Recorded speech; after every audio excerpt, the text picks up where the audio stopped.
The rain was hitting the windows of Brew and Bean Coffee Shop that Tuesday evening.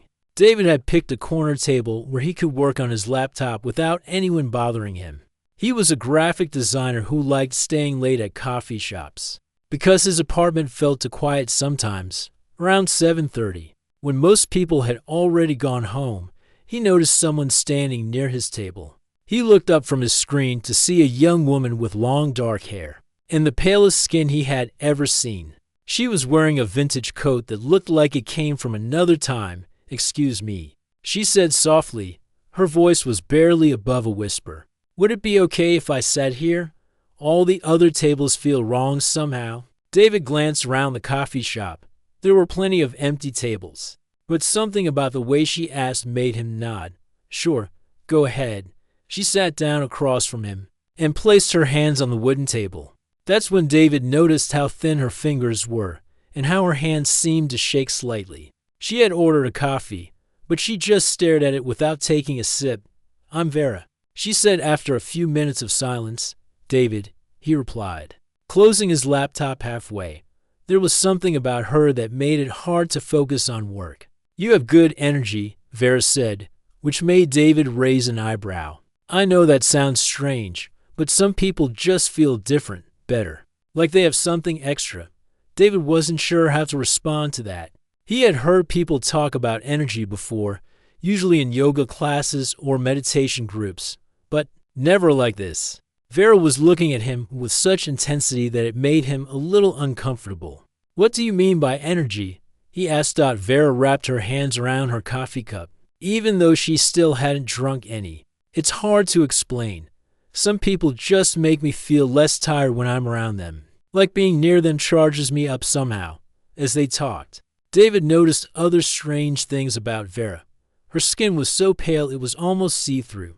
She had dark circles under her eyes like she hadn't slept in weeks. When other customers walked by their table, they seemed to take wider paths around them, as if something was pushing them away without them realizing it.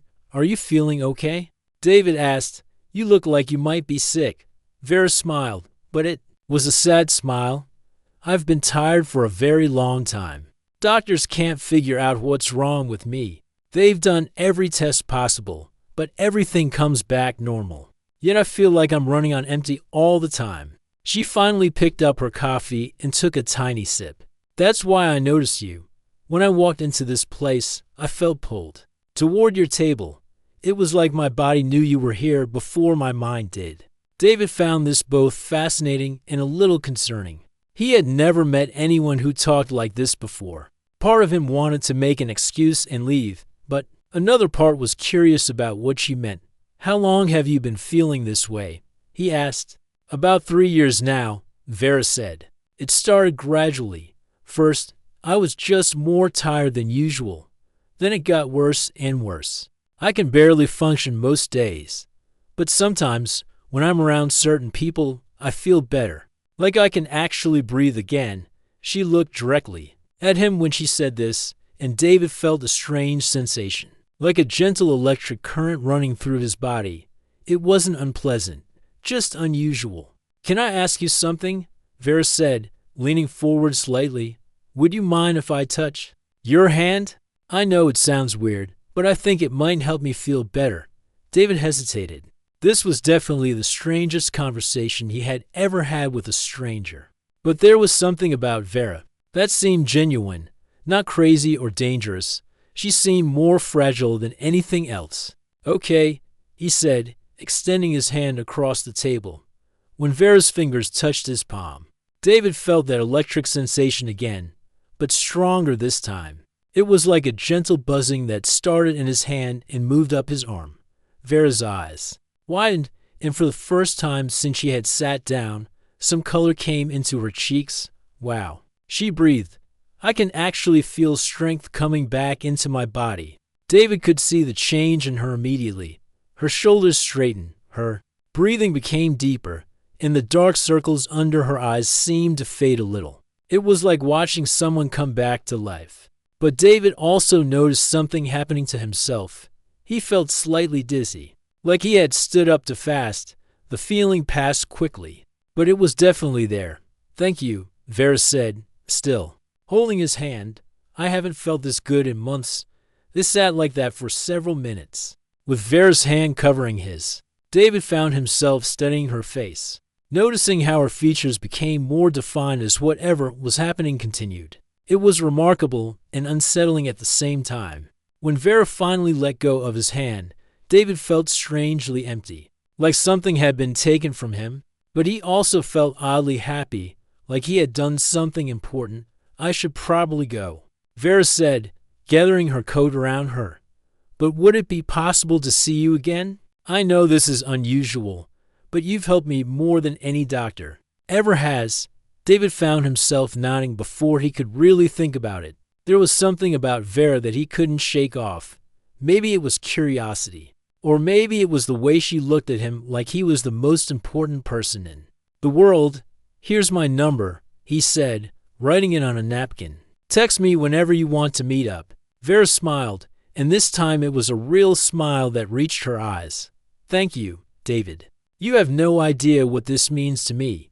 After she left, David sat in the coffee shop for another hour, trying to make sense of what had happened. He felt tired in a way he couldn't explain, but also excited. Whatever had just occurred between them, it was unlike anything he had ever experienced. He packed up his laptop and headed home through the rain, already wondering when he would hear from Vera again. 3 days passed before Vera texted David when his phone buzzed that Friday afternoon. He felt a strange excitement seeing her name on the screen.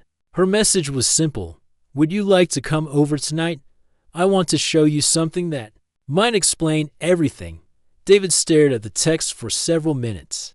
Part of him thought this was moving too fast, but he couldn't stop thinking about what had happened at the coffee shop. The memory of that electric feeling when she touched his hand kept coming back to him. He texted back, sure. What's your address? Vera's apartment was on the 4th floor of an old building downtown. David climbed the narrow stairs, noticing how quiet everything was. When he reached her door, he could hear soft music playing inside. He knocked gently. Vera opened the door, and David was surprised by how different she looked. She was wearing a simple black dress, and her hair was pulled back, but what struck him most was that she looked healthier than she had at the coffee shop. Her skin had more color, and her eyes seemed brighter. Come in, she said, stepping aside. David walked into her apartment and immediately felt like he had entered a different world. The walls were painted deep purple, and there were candles everywhere, casting dancing shadows around the room. Crystals of different sizes and colors sat on every surface. Strange artwork hung on the walls, paintings that seemed to show people with glowing orbs around them. This is interesting, David said, looking around. I know it's a bit much, Vera replied, closing the door behind him. But these things help me feel more balanced somehow. She led him to a small couch covered with soft blankets. On the coffee table in front of it, David noticed several thick journals and what looked like medical papers. I want to be completely honest with you, Vera said, sitting down next to him. What happened between us the other night wasn't normal. I need you to understand what you're getting into. David felt his heart speed up a little. Okay? I'm listening. Vera picked up one of the journals and opened it. The pages were filled with her handwriting, along with drawings and charts. For the past 3 years, I've been documenting something that doctors say is impossible. But I know it's real because I live with it every day. She turned the journal toward him. David saw lists of names, dates, and what looked like ratings or scores next to each entry. I need energy from other people to survive, Vera said quietly. Not in some mystical way, but in a very real, physical way. When I'm around certain people and we have physical contact, I absorb something from them that makes me feel alive again. David looked at the journal more closely. He could see notes like coffee shop, 15 minutes, felt normal for 6 hours. And grocery store, brief handshake, energy lasted 2 hours. I started keeping track because I needed to understand the pattern. Vera continued, some people do nothing for me. Others give me just a little boost. But a few people, like you, are different. You're what I call a high-energy person. She stood up and walked to a bookshelf, pulling out a folder full of medical papers. "I've seen dozens of doctors. They've tested my blood, scanned my brain, checked my heart. Everything comes back normal. But I know something is wrong with me." David took the folder and looked through the papers. There were test results, doctor's notes, and referrals to specialists. Everything looked official and legitimate. "The closest thing they found was chronic fatigue syndrome," Vera said, sitting back down. "But even that doesn't explain why physical contact with certain people helps me so much." She reached over and took David's hand, just like she had at the coffee shop. Immediately, David felt that buzzing sensation again, and he watched as Vera's face seemed to light up from the inside. "This is what I mean," she said, her voice stronger than before. "Right now, I feel like a normal person. I have energy. I can think clearly. The constant exhaustion is gone." David had to admit that the change in her was remarkable, but he also noticed that he was starting to feel a bit drained, just like before. "What does this do to me?" he asked. Vera looked down at their joined hands. "I don't know for sure. Most people don't seem to notice anything. But you're different. I can tell you feel it too." She was right. David could feel something flowing between them, like electricity or warmth moving from his body into hers. "I've been researching this for 3 years, Vera said. "I've found a few other people online who describe similar experiences. There are support groups for people with unexplained chronic illnesses. Some of them talk about needing human contact to feel better." She let go of his hand, and immediately, David could see the fatigue starting to return to her face. "I don't want to hurt anyone, but I also don't want to live feeling half dead all the time." David rubbed his hand where she had been touching it. The skin felt slightly warm, and he had a strange urge to touch her again. "Have you ever tried staying connected to someone for a longer period?" he asked. Vera shook her head. "I've been too scared. What if I take too much? What if I hurt someone?" They sat in silence for a few minutes, both lost in thought. Finally, David made a decision that surprised even him. "What if we tried it?" he said. "Just to see what happens." Vera looked at him with wide eyes. "Are you sure? I don't know what the effects might be." David wasn't sure why, but something deep inside him wanted to help her. Maybe it was the way she looked so fragile and tired. Maybe it was curiosity about this strange condition she had. Or maybe it was the way that electric feeling made him feel somehow important. "Let's start small," he said. "Just see what happens." Vera moved closer to him on the couch. "Are you absolutely certain about this?" David nodded, though his heart was racing. Vera placed both her hands on his face, and the sensation was unlike anything David had ever experienced. It was like being plugged into an electrical current, but instead of pain, there was a strange kind of pleasure. He watched as the color returned to Vera's cheeks. As her breathing became deeper and more relaxed, her eyes brightened, and she seemed to become more solid somehow, less fragile. But David also felt something changing in himself. The room seemed to spin slightly, and he felt weaker, like he had just donated blood. Yet at the same time, there was something almost addictive about the feeling. When Vera finally pulled her hands away, they both sat in stunned silence. She looked completely transformed, like a different person. David felt exhausted, but also strangely satisfied. "How do you feel?" Vera asked softly. "Tired," David admitted. "But also, I don't know how to describe it. Like I helped someone in a way I never have before." Vera smiled, and it was the most genuine smile David had ever seen. "Thank you. I feel amazing. I haven't felt this good since before all this started." As David prepared to leave that night, he realized that something fundamental had changed between them. This wasn't just curiosity anymore.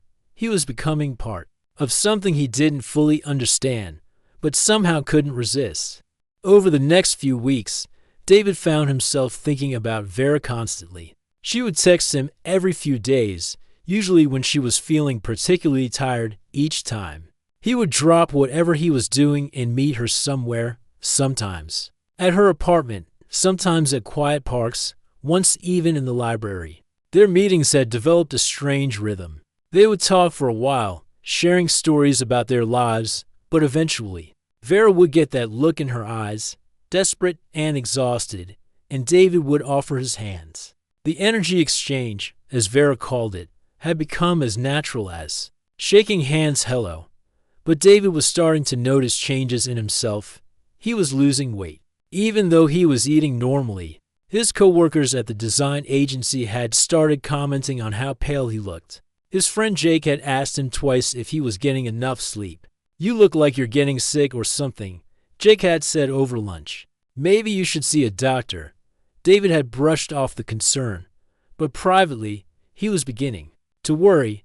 He felt tired most of the time now, but whenever Vera texted him, he felt compelled to see her. It was like an addiction he couldn't explain. One Thursday evening, Vera asked him to meet her at a small bookstore across town.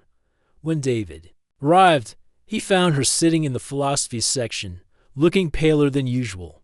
"I'm so glad you came," she said, standing to hug him. Even that brief contact made her look better immediately. "How are you feeling today?" David asked. "Terrible," Vera admitted. "I think I'm getting worse. The energy from our last meeting only lasted 2 days instead of the usual week." They sat down together on a small bench between the bookshelves. "I've been doing more research," Vera continued, pulling out her phone. "I found some articles about people with similar conditions. They call it human energy sensitivity disorder." She showed David several articles she had bookmarked. Most of them were from alternative medicine websites, but a few were from medical journals that David had never heard of. "Look at this one," Vera said, pointing to a paragraph on her screen. "This woman in Germany has almost exactly the same symptoms as me. She says physical contact with certain people gives her energy, but it makes those people tired." David read the article with growing unease. The woman described feeling like a human battery that needed to be recharged by other people. She also mentioned that her condition got worse over time, requiring more frequent contact to maintain her energy levels. "Vera," David said carefully, "what if this is actually hurting me?" Vera's face fell. "I've been worried about that too. But you always seem okay afterward. A little tired maybe, but nothing serious." David looked around the quiet bookstore, trying to organize his thoughts. The truth was, he didn't feel okay. He felt like something was being slowly drained from him, but he also felt strangely protective of Vera and guilty for even bringing up his concerns. "Maybe we should take a break for a while," he suggested, "just to see what happens." Vera's eyes filled with tears.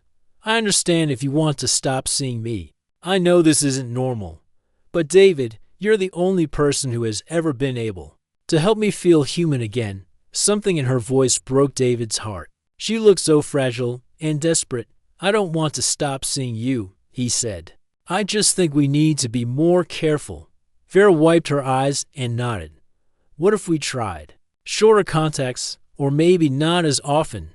Before David could answer, an elderly woman approached them. She was the bookstore owner, and she had been watching them from behind the counter. "Excuse me," she said gently, "I couldn't help but overhear part of your conversation. Are you talking about energy healing?" Vera looked embarrassed. "Something like that." The woman smiled. "My name is Ruth. I've owned this store for 30 years, and I've met a lot of people with unusual gifts and conditions. Would you mind if I shared something with you?" David and Vera exchanged glances, then nodded. Ruth sat down on a nearby chair. "About 10 years ago, I met a young man who described something very similar to what you're experiencing. He said he needed to absorb energy from other people to survive." "What happened to him?" Vera asked eagerly. "He learned to control it," Ruth said. "It took time and practice, but he found ways to take only what he needed without draining his friends completely. He also discovered that certain activities could help him generate his own energy." She looked at both of them seriously, but the most important thing he learned was that relationships built only on energy exchange aren't healthy for anyone involved. The people who helped him started getting sick, and he felt terrible about it. David felt like Ruth was speaking directly to his situation. How did he fix it? He started working with a therapist who specialized in unusual conditions. Ruth said it together. They figured out ways for him to manage his energy needs while still having normal relationships. Ruth stood up and walked to a section of books about alternative medicine and psychology. She pulled out a slim book and handed it to Vera. "This might help," she said. "It's written by a doctor who works with people who have rare energy conditions. There's a whole chapter about healthy boundaries." After Ruth left them alone, David and Vera sat quietly, both lost in thought. "I don't want to hurt you," Vera said finally. "Maybe Ruth is right. Maybe I need to learn how to handle this differently." David took her hand, feeling the familiar tingle of energy exchange. "I want to help you figure this out. But I think we need to be honest about what's happening to me too." Over the next hour, they made a plan. Vera would contact the doctor mentioned in Ruth's book. They would limit their energy exchanges to once a week and for shorter periods. Most importantly, they would start keeping track of how David felt after each contact. As they prepared to leave the bookstore, Vera turned to David with a serious expression. "Can I ask you something honestly? Why do you keep helping me?" Most people would have run away by now. David thought about it for a moment. "I guess because I feel like I'm the only person who can really help you." And because he paused, trying to find the right words, "Because when we do the energy thing, I feel important, needed. Even though it makes me tired, it also makes me feel like I'm doing something that matters." Vera nodded slowly. "I think we're both getting something out of this that we need to understand better." That night, David went home and looked at himself in the mirror. He had lost almost 10 pounds since meeting Vera. His face was thinner, and there were dark circles under his eyes that hadn't been there before. For the first time, he admitted to himself that this situation might be more serious than he had wanted to believe. But even as he acknowledged the physical changes, David couldn't shake the feeling that he was meant to help Vera. Whatever was happening between them, it felt bigger than both of them. He just hoped they could figure out how to make it work without destroying his health in the process. The next morning, David woke up feeling more exhausted than he had ever been in his life. But when his phone buzzed with a text from Vera saying she had made an appointment with the specialist doctor, he felt a surge of hope. Maybe they could find a way to solve this mystery together. David woke up on a Tuesday morning and couldn't get out of bed. His alarm had been ringing for 20 minutes, but he felt like his body was made of lead. When he finally managed to sit up, the room spun around him, and he had to grab the nightstand to keep from falling. This was the worst he had ever felt. Over the past month, despite their agreement to limit contact, Vera had been texting him more frequently. Her condition seemed to be getting worse, and David found it impossible to say no when she asked for help. Yesterday alone, they had met 3 times, once at lunch, once after work, and again late at night when she called him crying about how exhausted she felt. David stumbled to the bathroom and looked in the mirror. The person staring back at him looked like a stranger. His face was gone. His skin had a grayish tone, and his eyes looked sunken. He had lost nearly 20 pounds since meeting Vera 2 months ago. He called in sick to work and spent the morning trying to research what was happening to him. The more he read, the more worried he became. Articles about chronic fatigue, vitamin deficiencies, and something called caregiver burnout all seemed to describe how he was feeling. Round noon, his phone buzzed. It was Vera. "Having a really bad day. Could you come over for just a few minutes?" David stared at the message for a long time. Every part of his body was telling him to stay in bed, but the thought of Vera's suffering made his chest hurt. He had become her lifeline, and she had become his obsession. He dragged himself to her apartment, using the wall for support as he climbed the stairs. When Vera opened the door, she looked terrible, but not nearly as bad as David felt. "Oh my goodness," she said, taking one look at him. "You look awful." "Thanks," David said weakly, collapsing onto her couch. Vera sat beside him and reached for his hands automatically the moment their skin touched. David felt that familiar draining sensation, but this time it was stronger and more uncomfortable than ever before. "Wait," he said, pulling his hands away. "Something's wrong. This feels different." But Vera was already looking better, color returning to her cheeks. "Please, David. Just a little more. I haven't felt this good in days. Against his better judgment, David let her take his hands again. The energy transfer felt more intense than usual, like something was being pulled out of him forcefully. After just a few minutes, he felt so weak he could barely keep his eyes open. I need to go, he whispered. David somehow made it home and went straight to bed.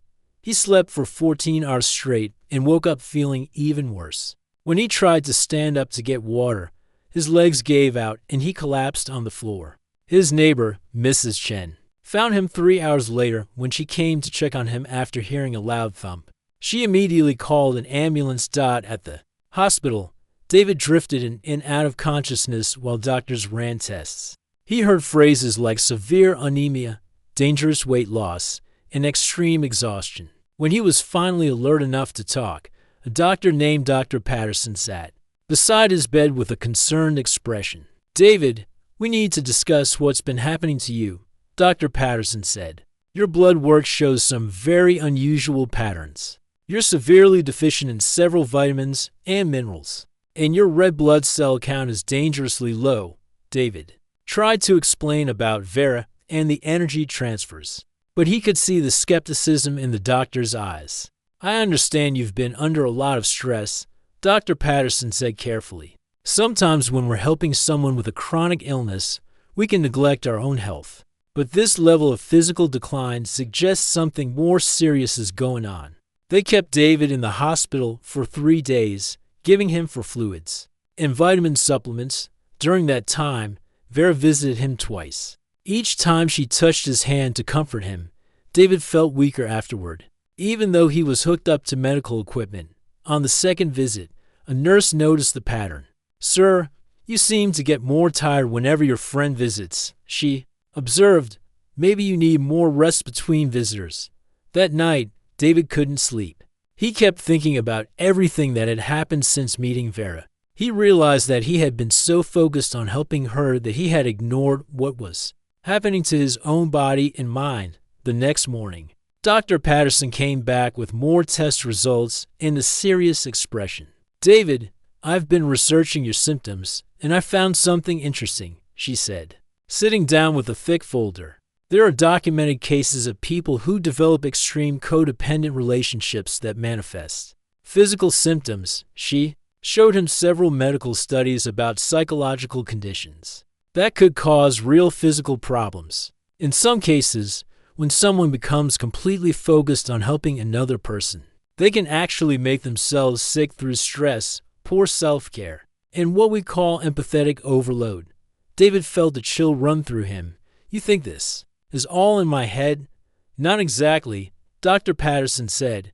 Your symptoms are very real, but I think the cause might be more complicated than you realize. When we become obsessed with saving someone else, our bodies can react in extreme ways. She pulled out another paper. I found records of other patients who described similar relationships. People who felt they were the only ones who could help someone with an unusual condition. In every case, the helper became seriously ill while the other person seemed to improve. David spent the rest of that day thinking about everything Dr. Patterson had told him.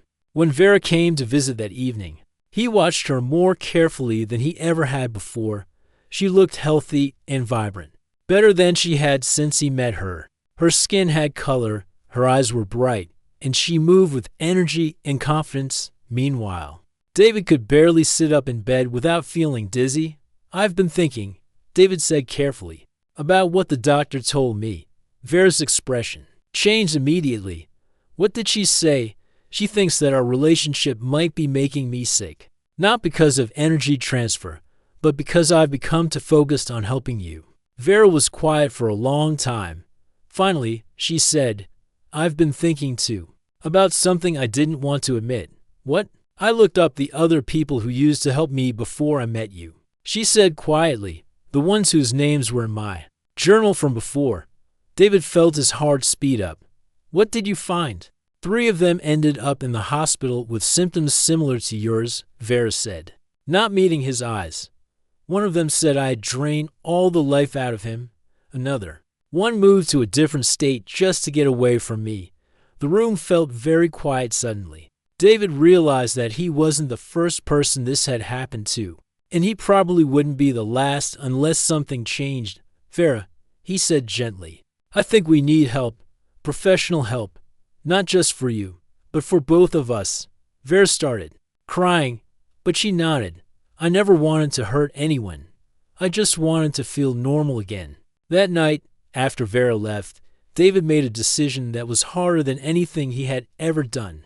He turned off his phone and told the nurses that he didn't want any visitors for the next few days. For the first time in 2 months, David spent time thinking about what he wanted, instead of what Vera needed, and for the first time since meeting her, he started to feel like maybe he could get better too.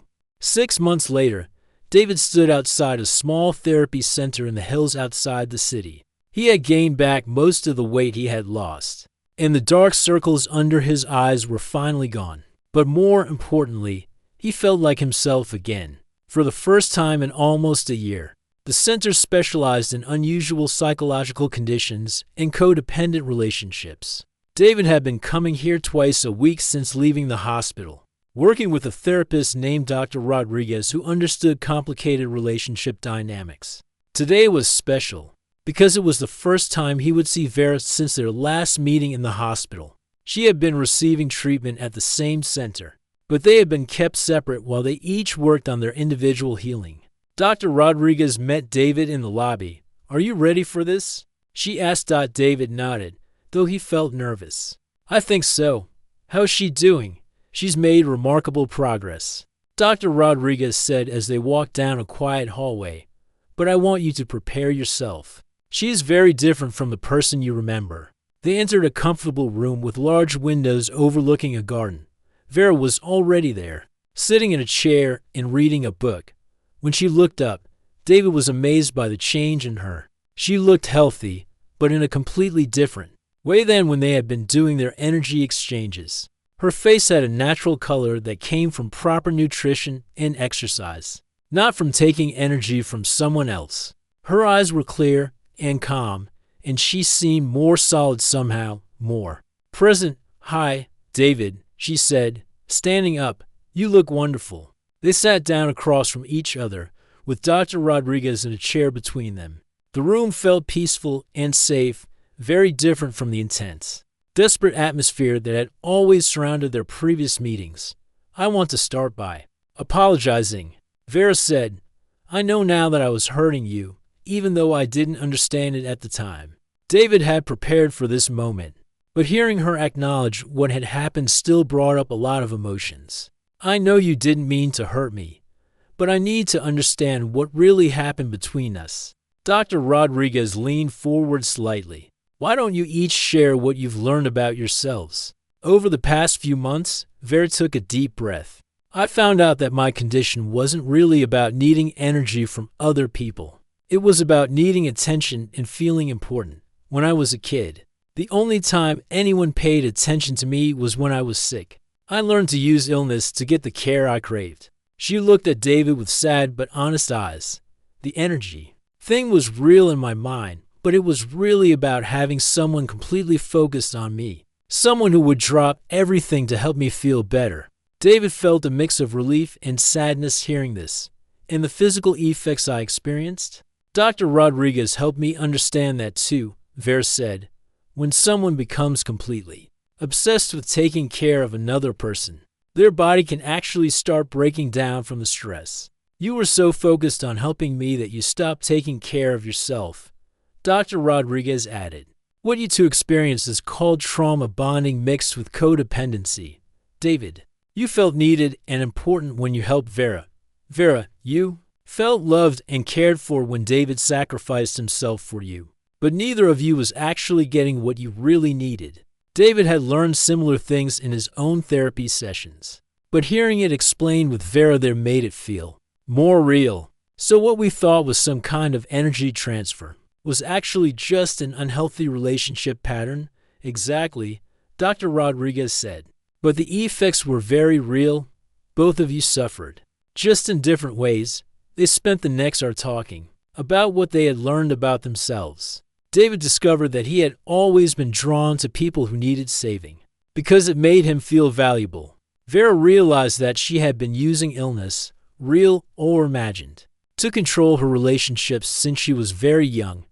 The hardest part for me, Vera said, was learning that I could be loved without being sick, that people would want to spend time with me even when I felt good. David nodded. For me, it was learning that I could feel important without sacrificing my own health, that helping someone shouldn't destroy the helper. As their session came to an end, Dr. Rodriguez asked if they wanted to stay in touch as they continued their healing journeys. I'd like that, Vera said, but I want it to be different this time. No more crisis calls, no more emergency meetings, just normal friendship. David agreed, though he felt a small twinge of that old urge to be needed. He recognized the feeling now and knew how to handle it.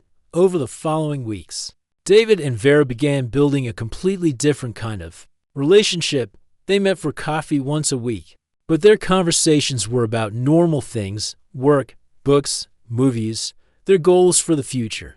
When one of them had a problem, they talked about it instead of trying to fix it through physical contact.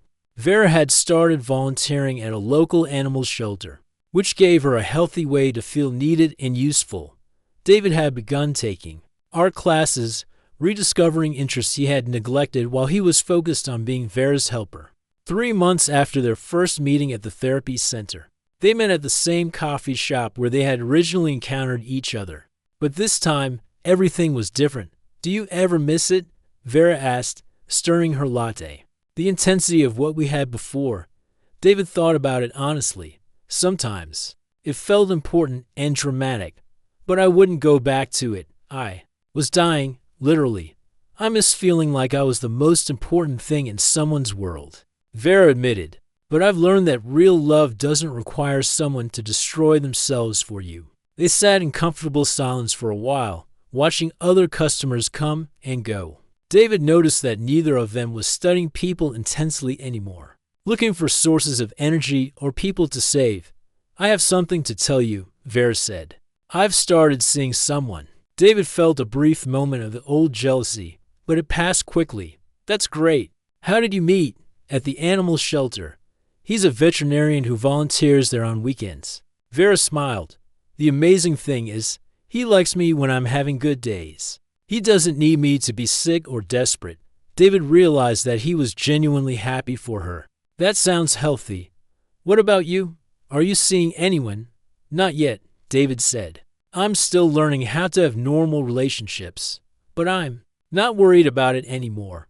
I know I can be happy on my own. As they prepared to leave, Vera reached across the table and briefly touched David's hand. For just a moment, David braced himself for that old familiar sensation, but there was nothing unusual about the touch. It was just one friend comforting another, the way normal people do.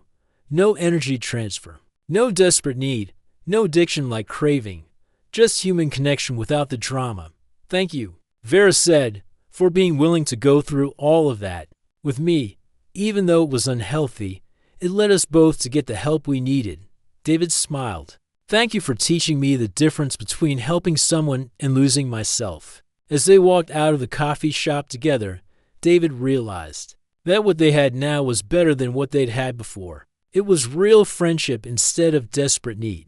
It was sustainable instead of destructive. And most importantly, it was based on who they really were, not on who they thought they needed each other to be. The story that had started with mystery and intensity had ended with something much more valuable. To people who had learned to love themselves enough to have healthy relationships with others.